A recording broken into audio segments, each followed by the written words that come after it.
انکار کر کے ہماری آیتوں کو جھٹلائیں وہ جہنمی ہیں اور ہمیشہ اسی میں رہیں گے۔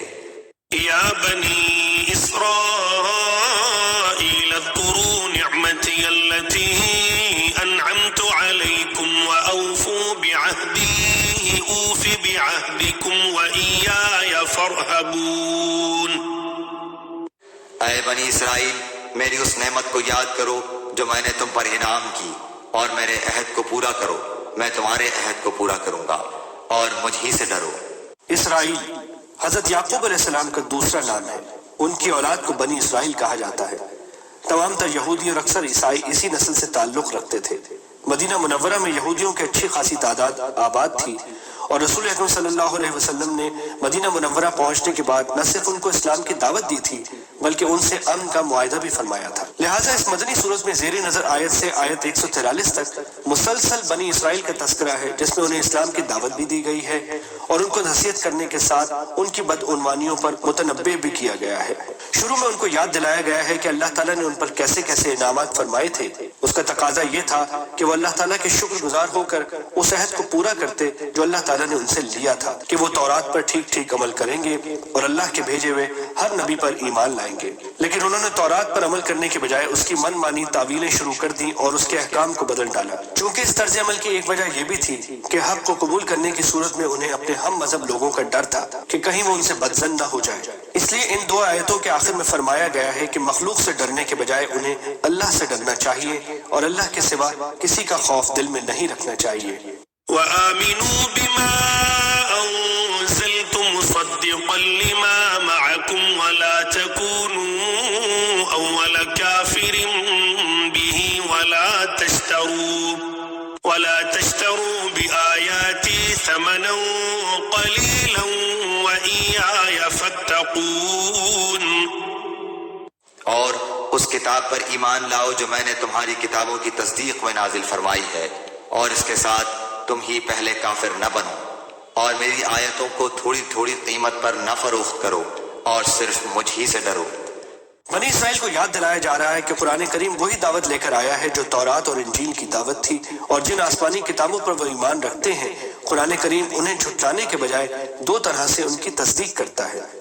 ایک اس لحاظ سے کہ وہ یہ تسلیم کرتا ہے یہ کتابیں اللہ ہی کی نازل کی ہوئی تھیں، اور یہ بات الگ ہے کہ بعد کے لوگوں نے ان میں کافی رد و بدل کر ڈالا جس کی حقیقت قرآن نے واضح فرمائی۔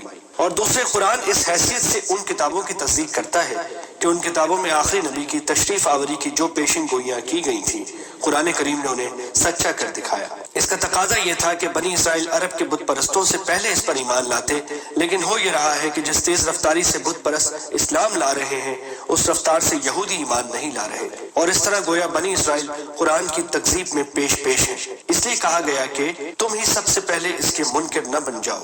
بعض یہودیوں کا طریقہ یہ بھی تھا کہ وہ رشوت لے کر تورات کی تشریح عام لوگوں کی خواہشات کے مطابق کر دیا کرتے تھے، اور بعض اوقات اس کے احکام کو چھپا لیتے تھے۔ ان کے اس طرز عمل کی طرف اشارہ کرتے ہوئے فرمایا گیا، میری آیتوں کو معمولی سی قیمت لے کر نہ بیچو، اور حق کو باطل کے ساتھ گڑبڑ نہ کرو، اور نہ حق کی بات کو چھپاؤ۔ ولا تلبسوا الحق بالباطل وتكتموا الحق وأنتم تعلمون۔ اور حق کو باطل کے ساتھ خلط ملط نہ کرو، اور نہ حق کو چھپاؤ، تمہیں تو خود اس کا علم ہے۔ وَأَقِيمُوا الصَّلَاةَ وَآتُوا الزَّكَاةَ وَارْكَعُوا مَعَ الرَّاكِعِينَ۔ اور نمازوں کو قائم کرو اور زکوٰۃ دو، اور رکوع کرنے والوں کے ساتھ رکوع کرو۔ رکوع کا ذکر خاص طور پر اس لیے کیا گیا کہ یہودیوں کی نماز میں رکوع نہیں ہوتا تھا۔